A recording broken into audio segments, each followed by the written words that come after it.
All right, Brendan Taylor here, True School Sports. I'm with the very entertaining and action-packed fighter, Andy Dominguez. Andy, good to have you on the channel. Thank you for the invite, bro. Appreciate it, man. Yeah, man. Been following you for a little bit of time now. I know I got real familiar with you going to Salas Gym a lot, like in 2021, 2022, around that time. And Good times. Yeah, good times, man. And you've grown into like now like a legitimate contender in the flyweight division. So you have an interesting career. I feel like you're like a fight or two away from really being, there, at the championship level. Yeah, man. I mean, wait, say that again, bro. I'm saying I was just saying that I feel like you're really close to being at that championship level because definitely. I feel like we definitely getting close, especially like I feel like with the belt that I recently won, I feel like hopefully that belt like opens up more opportunities for me. Yeah. And I don't know, maybe I'll be staying ready though. Yeah, for sure. You got to, man, because you got a lot of talent in your weight class, and you made an interesting career change. I met you at Salas Gym, like I mentioned earlier. Now you're at Wildcard Boxing Gym with Marvin, with Marvin Zamudio and all them. What was the whole like decision making and the thought process between going from Salas to Wildcard? I mean, honestly, I feel like it's the same. Like Salas is gonna think about their fighters, and same as Marvin. Like, I feel like there was nothing that I like changed. Like, and also too, like, Salas doesn't change their style, like fighter style, and so does Marvin. He likes he doesn't change my style. He doesn't try to change my style. He's just trying to like tries to correct me. Okay. So you feel like, do you feel like maybe Marvin and the way they train there is more, the style is more tailored to your style? Because you're a come forward, like pressure fighter. Yeah. So I mean, Marvin is like I think Marvin got that Pacquiao style. So yeah. I think it's a good look for me too. Like I like moving around too. I feel like I've been improving even better, and also too like I've been mixing it up with like Salas style. So it's a little bit of everything. Okay, yeah. We know you mentioned Zamudio. He was with one of the most explosive fighters of all time, Pacquiao. So yes, sir. I'm sure there's some gems he's been dropping on you to oh to yeah, improve. hell yeah. Wildcard Gym is such a legendary gym, man. I've never actually been to Wildcard, but what's the gym culture like there, and what kind of sparring you getting there these days? Oh, there's a lot of sparring. I mean, we have Christian Robles. I've been sparring with Steven Navarro. Okay. Scrappy. Here and there, like it's either he comes to the gym or I go to the gym. Who else? There's a few. I mean, there's some random people that be going to the gym too. But my opinion, I don't think there's definitely no more. There's more sparring in Vegas. Oh, okay. Really? Than LA. Yeah. I think so. Because I know with Salas at his gym, with him, having such strong connections in Japan, a lot of times, a lot of the Japanese fighters in your weight class, they come to Salas Gym and spar. Literally, bro, I will get hype. I will get so happy, like when he would tell me like, oh, some guy from Japan is coming, like you better show him how you work, and yeah, like I mean, I sparred with Kazuto Ioka, Tanaka. Yeah. And Kantaro is like all these like great Japanese fighters, and they told me a lot, man. Yeah. What would you say, like, how would you classify the Japanese style of boxing? Because you have a lot of experience with it sparring. How would you classify Japanese fighters? But like first, I mean, they're really disciplined. Like these guys are really disciplined. I stood but I forgot his name. He stood with me. He signed with Turkey. Oh, Reito Tsutsumi. Yeah. Him or the brother. I think it was one of them. He stood with us, and like I mean, they're really like disciplined, and I mean their style is just like I feel like they're more explosive. Yeah. They're really explosive, really sharp, and yeah, they're really dedicated to a sport. Yeah, I think so because like I mean I spent a good amount of time in Japan, as you know, and that's Yeah, all I see and is explosive. Everything is so about offense yeah, and literally, bro, literally. Yeah. defense is not even in their mind. Like I know, man. Yeah. Um, but yeah, these guys are like are tough. I would love to go to Japan. yeah, Hopefully soon. Hopefully soon. I know you've mentioned that to me in the past, like Yeah, yeah, in our little conversations. yeah. You want to go to Japan to further your career. Like I know you from what you told me, you have a good relationship with Ioka. Yeah, Um, Kazuto Yoka, yeah. yeah, Like I remember when he asked the Salas wife like, oh, why he doesn't go to Japan, and then she told her um the process that I was going through, and yeah, she like, oh, so whenever you could go, just let me know. yeah, because like for your weight class, I mean that's the place to be. That's where the That's money's the place at. to be, man. Yeah, That's where the best sparring is. Like me, just in my travels to Japan, I know hella fighters in and around your weight classes, so it's like it's a lot. I know, man. Yeah, hopefully soon. Hopefully soon.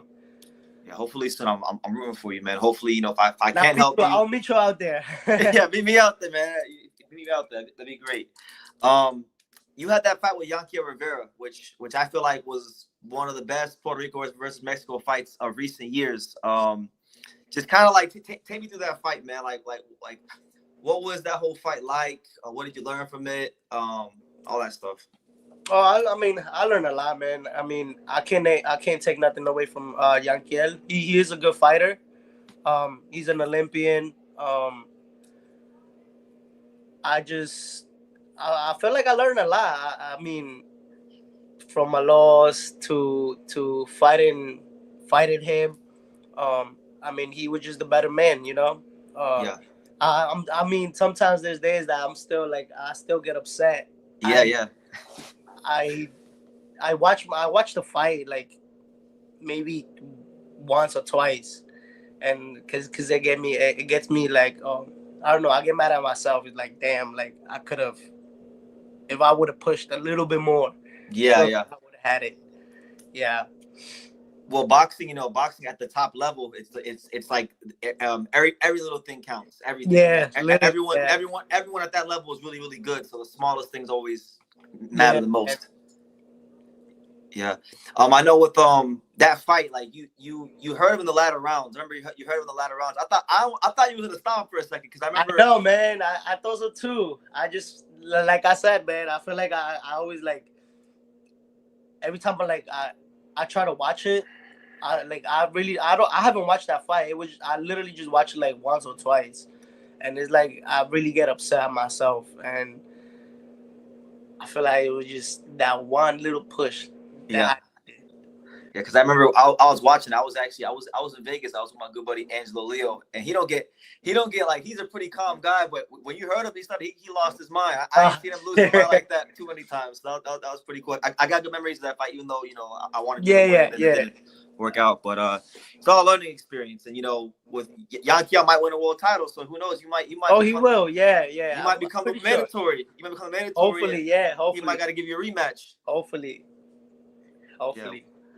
We'll see, man. But as far as like your career right now, I know you had that fight. Your last fight was against Bryan Rojas, former WBA champion. Good fighter.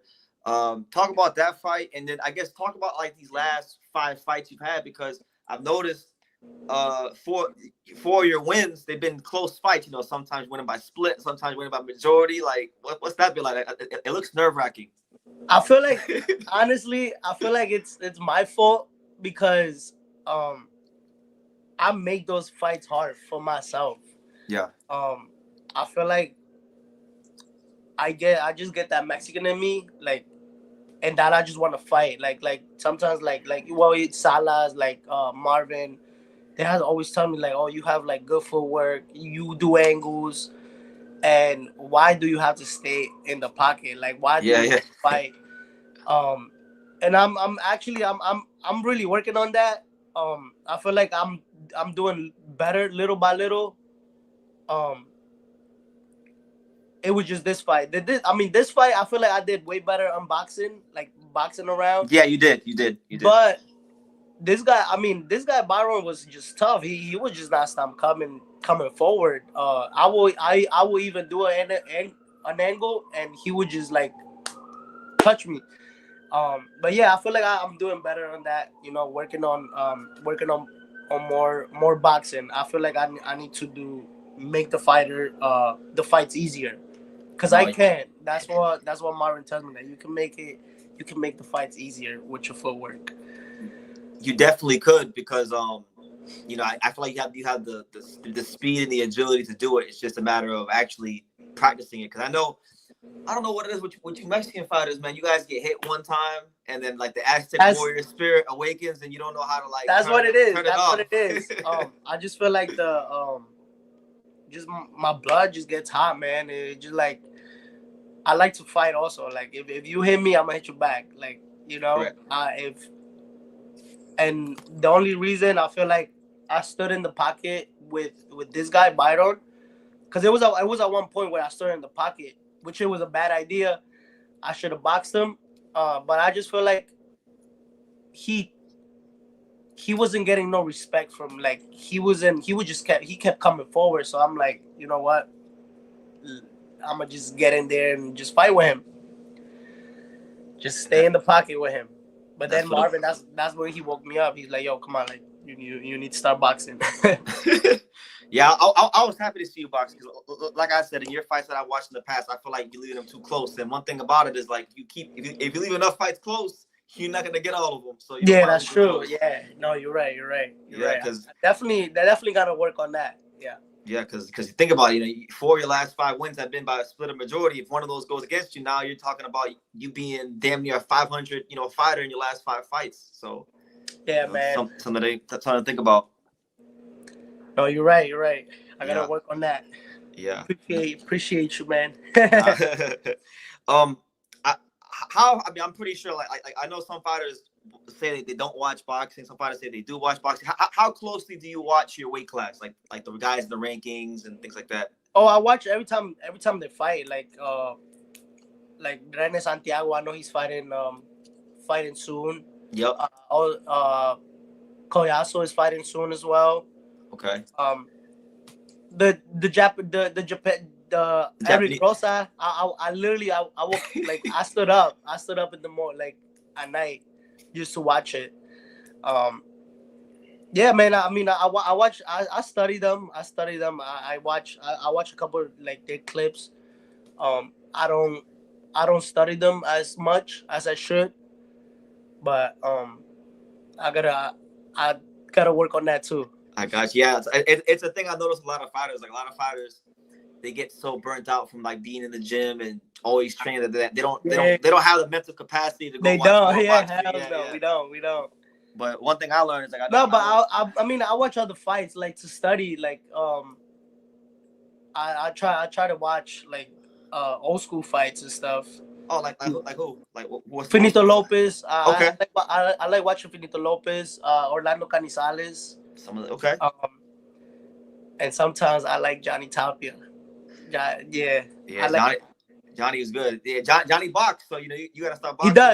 He does. He makes things exciting too. So you wanna find that happy medium. Exactly. Yeah. Okay. Chocolatito. I watch Chocolatito Gonzalez. I think he's a really good fighter to study. It's my favorite fighter ever. Yeah, with the angles, man. Yeah. The angles and just everything's so fluid. And everything. Man. This guy is art. Yeah, no, it is.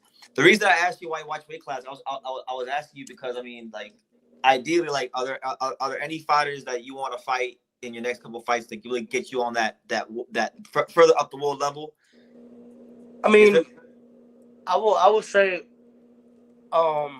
anybody that's ranked in any like Rene Santiago, he just won in Japan, Yeah. He's a weight class below you though. You're a 112. No, I fought at 108. My last fight was at 108. Was it at 108? Okay, so yeah.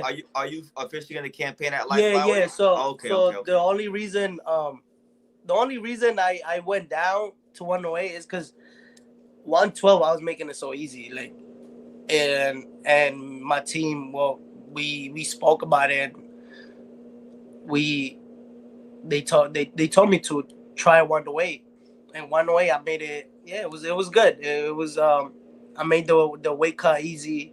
112 was definitely easier, so I want to try 108. Yeah, I feel like I feel good at 108. Well, that's good, man. You be a good addition to the weight class because 108 is pretty wide open right now. There's some good fighters, but it's pretty wide open. Yeah, there is. Yeah. There is. I'll tell you, I'd like to see you fight. Like if I could put my manager's hat on for a second, I would like to see you fight the former WBO champion Elwin Soto. You know Elwin Soto? Oh, Elwin Soto. Yeah. Yeah. I would definitely. I did mention it. I did mention it to my manager. I mentioned all those guys. I'm like, I mean, hopefully, like sometimes I'll be thinking, I'm like, then hopefully one of their fighters like get canceled, like their opponent, and fucking just get in, you know.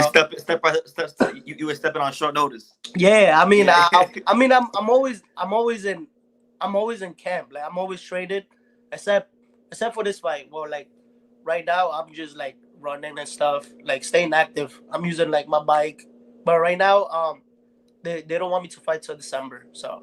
Okay. Yeah. The reason I said Elwin Soto is because I feel like you beat Bryan Rojas, who was a good former champion, but I feel like Elwin Soto was a little bit higher of a level than. Yeah, definitely. Rojas. Yeah. So like you beat an Elwin Soto, then I feel like that gets you like really, really close to a world title shot because he was one of the top champions. And that's what I want, man. I feel like, literally, like anybody, any fighter that my team brings me, like, oh, you fighting this guy? I literally say no to them. Like, I will literally fight anybody. You know, I would love to get like any opportunity for sure. me to the title. I hope you get it, man. You gotta keep building and putting on exciting fights, and I think eventually you'll get there. Oh yeah, I definitely will, bro. I definitely will. You know, with you being a light flyweight, you know, a lot of times the lighter weight categories, they struggle to get attention in boxing. I know from talking to different fighters in your weight class that, you know, the promoters aren't always trying to pay the most money in these weight classes. They want to get a lot of effort out of you guys for as little as money as possible. So that, and then the media doesn't really cover you guys probably like as much as they should. So I feel like there's a lot of challenges for the guys in a lot of weight categories. But what do you feel, Andy, in your career has been the biggest challenge to overcome, either inside or outside the ring? I feel like it's the fact that I can travel to other countries. I feel like that's my only problem. I feel like if I would have been in Japan, I feel like especially like with the friends like Kazuto, Ioka, like connections, I feel like I could have been, I don't know, it could have been easier for me, you know. Yeah. And I feel like like you said, like these promoters don't pay good here, you know. I feel like Japan does. That's where the fights is at. That's where the money is at. And that's where all the opportunities too, like, you know. But yeah, I feel like that's only been my only, you know, the biggest like hold up, you know, biggest obstacle. Yeah. Cause the reason I brought the money too is because like you know, I actually read a contract recently from a fighter in your weight class, and I saw what they were offering, and I was like, wow. It was crazy. Yeah, man. I mean, honestly, I have a good manager. Like, who's your manager? Vishay Mooney. She managed Eric Priest. Okay. Steven Navarro. Oh, I've met her. Yeah. I met her in Vegas. Yeah, she was nice lady. Yeah. That's my manager. She was Steve. I didn't know that. Okay. Yeah. She's yeah. I mean, honestly, I have a good manager. She's good. I feel like that's almost as important for a fighter as even the boxing skills itself, because there's so much, business that needs to be handled before you guys even fight that people don't ever get to see or whatnot. That's true. That's true. Yeah. I mean, me honestly, I have a good team. I have a good team. I just feel like I just need I need a promoter to see me. Like I need someone to see that I could really fight. Like I have skills. That I put on a great show. And hopefully soon. I mean, hopefully I go to Japan soon. Yeah, hopefully, man. Hopefully it happens for you, because I think if the people in Japan saw you fight, you'd be like, yeah, man, I know. No, hell yeah. Yeah, it'll be a great fight. I hope it happens for you. As far as like, I know you're the only sanctioning body you're ranked in. I know you say you're at 108. So if you're at 108, are they gonna put you in the WBA rankings for 108? Yeah, yeah, they will. Yeah. Okay. They will. Okay. Because I think this month they didn't. They put me as I'm still at 112. Yeah, because I'm looking at it now, because Bryan Rojas is 15 in the WBA at 108, so you'd probably be in that spot. Yeah. Okay, because I was gonna ask, you mentioned your boy Pac-Man Rosa. He gets lost to Takami for the belt. Takami, yeah. I know you watched the fight. I spar with this dude. Rosa or Takami? Rosas. I spar with Rosas. That I knew. But as far as like Takami, right? If that fight ever came up, because you're gonna be ranked, it's gonna be a possibility. Like, what do you think about you versus Takami? I will take it, man. I will take it. I think it'll be a good fight. Styles make fights. I feel like it could. That I would definitely use a different style. Yeah. Honestly, I feel like I would definitely use a different style, because he's tall. He's like 5'6", 5'7". Yeah, about 5'6". Big strong kid for the division. Yeah. Yeah. No, but yeah, I'll definitely take that fight. I mean, I think I will. It will be good. Okay. If I'm not mistaken, though, I was reading somewhere that because it just came into my memory now. He's gonna. I read that he's gonna vacate the belt soon. He's gonna go vacant. So he's gonna go. He's gonna go up. He's gonna fight one defense at flyweight, and then they're saying he's gonna drop the belt after his first defense because he's having a hard time making the weight. So. Oh wow. You might, yeah. So like, I mean, now the WBA picture becomes even more wide open for you. Yeah, you definitely. Like, yeah. He's a WBA, right? WBA, yep. WBA, yeah. It was WBA, so, yeah. So you got. I mean, bro, I really think you're going to Japan soon. There's zero way you're not going to Japan soon. Yo, hopefully, bro. Because like look like okay, he dropped the belt. I'm looking at the rankings right now. Yeah. In fact, hold on. I'm gonna put him on the screen right there. Hold on. Let's put it on the screen. Hold on. Let me put it on the screen because I want to show the people when I put this out, like, the fact where you're at right now. So let me see. With a screen share. Boom. All right. There you go. So screen share. All right. So look. So these are the rankings, right? Yeah. So right now you're currently ranked at 13 at flyweight, but as you said, you're at light flyweight because your last fight was at light flyweight. You beat the guy right here who was number 15 for the belt, right? So Takami's the champion. He's gonna vacate, and then the reason I'm saying you're going to Japan is because look at all these guys from Japan. You got Iwata at 2. Yeah. Daikira at 4. He's a young upcoming guy. You got Yuga Osaki, who's really, really good at 13. And there's three Japanese fighters in the rankings. So yeah, I think your dream's gonna come true soon. Hopefully, man. Hopefully I get. Hopefully they send me out there. Yeah, so that's what it is, man. But hold on. I clicked the wrong thing. I was gonna say, Andy, I've been seeing you around for years, at the gyms and stuff. I think that this is like the most we've ever talked in one sitting, like throughout the years. So I never really asked you, man, like what made you want to start boxing? Like, how did you come to be in the sport of boxing? I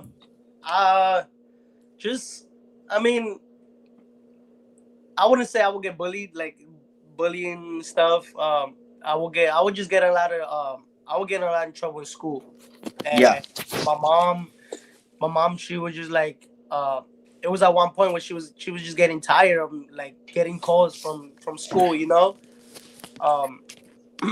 like you know me, like I'm short. Yeah. I'm really short dude. I was always the short guy in school, always trying to pick up on me. But I mean, I like to fight, so I would just defend myself, you know. And so my mom put me into a karate class. I didn't last. I lasted for 2 weeks.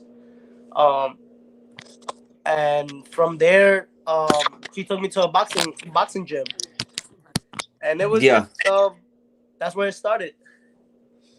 Okay. And like as far as like you growing up, like did you have any favorite fighters growing up?